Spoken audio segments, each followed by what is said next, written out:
So for the bases, I always put tufts and grass and whatnot, and lately I've been using the Army Painter. There's several other good brands you can use. These are just happen to be the ones that my friendly local game stores carry, and I try to always buy local when I can. So we're going to use any of the, and the color again is completely up to you. These are the Highland tufts. They look kind of dead. These are the ones that are actually like apocalyptic, and I kind of like them. They're very stark. But you can also use the mountain tufts. I think those are actually Highland tufts in a mountain box. Anyway, just use the colors. I wouldn't worry too much about the name. So I always put them generally in places where you might expect to see a tuft here or there.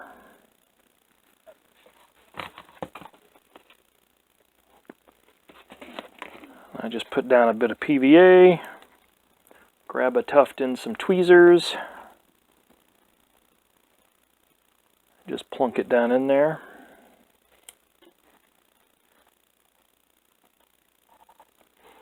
PVA dries clear, so if you do like I did and get a little extra there, it's fine. You won't be able to see it.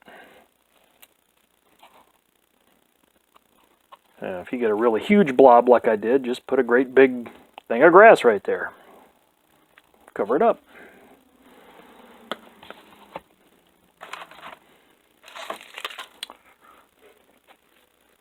But here again, going back to what I said earlier about your basing, this is the kind of thing that can separate your model from, oh, it's a model of a shack, to, you know, wow, that really looks apocalyptic.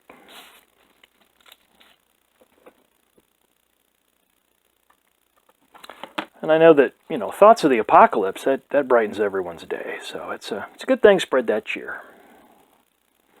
So we're going to go around the base and get the rest of this.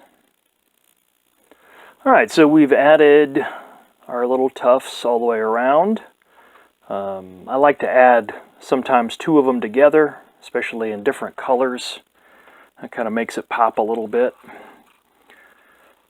So it still looks a little bit stark, and winter is coming. So I'm going to add a little bit of static grass, which I'll have to set up for. The one I'm using here is a Woodland Scenics product. It's Harvest Gold, but it's got kind of a dead brown, greeny color. I like it. Just use whatever static grass, if you want to use it, makes you happy. And generally what I'll do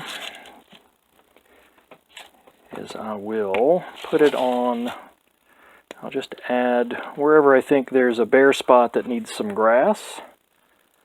I'll just add a little bit of PVA. I'll grab some in some tweezers and kind of apply it that way. I don't have one of those fancy, really cool static grass applicators where the grass all stands up. Maybe someday. But since it's supposed to be dead grass anyway, well, it might as well be lumped over.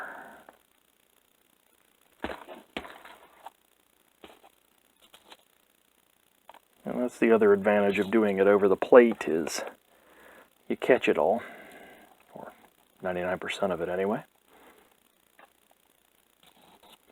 It'd be like Ash, catch them all.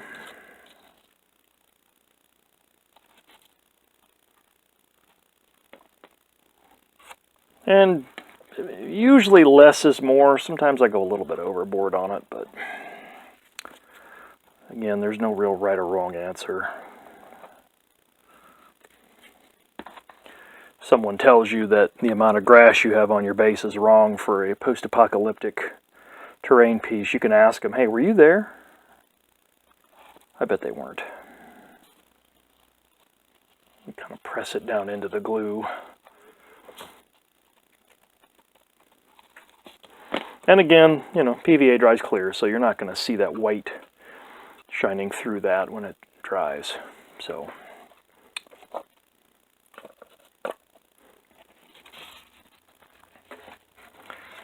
but there is a home fit for a survivor in whatever post-apocalyptic wasteland they happen to be living in. You should always try to stay positive in the wasteland. Building yourself a nice house, that's part of that. So, hope you enjoyed it. Thanks for watching. As an addendum, I realized I forgot a couple of steps. For one, when I did the basing, I left off the tan color. There's supposed to be 4 colors on there, not 3, but we'll live. The other thing I forgot was a wash to kind of accentuate the shadows in a couple of spots, and that's totally optional, but it does help a little bit, kind of make everything pop. And this is kind of a pin wash because I'm just laying it in very specific spots. I'm not coating the whole model with it, although you certainly could.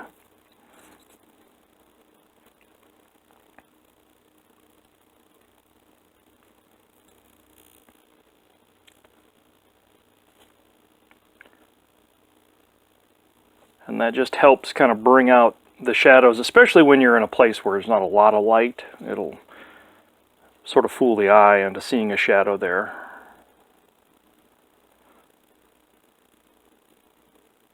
And again, it's totally optional. It's just kind of a nice way to make that sort of pop a little bit.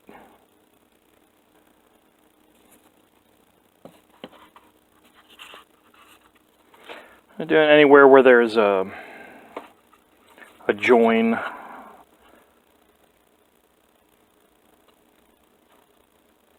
just kind of helps draw the eye to the fact that, you know, hey, there's something else here.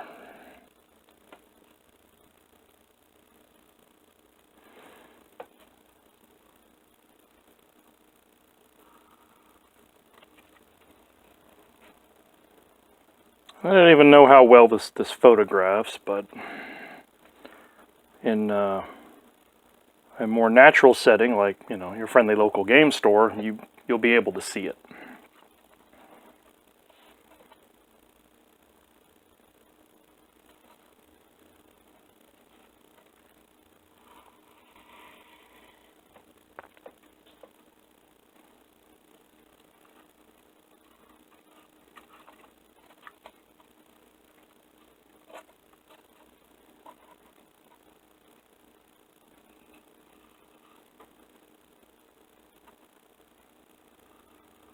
And here I'm using a black wash. You could use a very dark brown wash.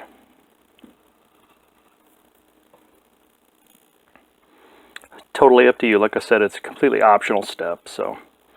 But it just helps kind of draw the eye to that.